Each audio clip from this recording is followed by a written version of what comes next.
കഥ മാച്ചോ എന്നുള്ള പേര് വെച്ചിട്ടാണ് കേട്ടോ. മാച്ചോയാണോ മാക്കോയാണോ എന്ന് എനിക്ക് കറക്റ്റ് അറിയത്തില്ല. ഒരാൾ കമന്റ് ചെയ്തത്. സ്റ്റോറി ഇഷ്ടപ്പെട്ട് കഴിഞ്ഞാൽ എല്ലാവരും സബ്സ്ക്രൈബ് ചെയ്ത് ലൈക്ക് ചെയ്ത് കൂടെ കൂട്ടണേ. ഒരിടത്തൊരിടത്ത് ഒരു കുരങ്ങൻ ഉണ്ടായിരുന്നു.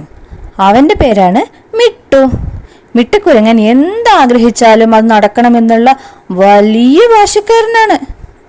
ഒരിക്കൽ അവൻ മരങ്ങൾ ചാടി ചാടി നടന്നപ്പോൾ ഒരു മാവ് കാണാനിടയായി.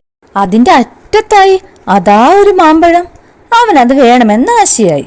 ഉടനെ തന്നെ അവൻ മതെടുക്കാൻ വേണ്ടി മാവിന്റെ അടുത്തേക്ക് ചെന്നപ്പോൾ അതാ ആ മാമ്പഴത്തിനടുത്തായിട്ടൊരു കടന്നൽക്കൂട്. അവനത് കാര്യമാക്കിയില്ല. അതുവഴി വന്ന പൊന്നങ്കിളി അത് കണ്ടു.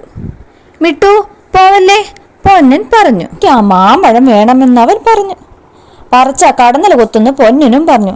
എന്നാൽ അതൊന്നും വക വെക്കാതെ വാശിമൂത്ത് മിങ്കു ആ മാമ്പഴത്തിലെ തൊട്ടൊന്നും കടന്നൽ അങ്ങ് ഇളകി. ഓടടാ ഓട്ടം. ദുർവാശാപത്തിലേക്ക് നിൽക്കുന്നവന് മനസ്സിലായി.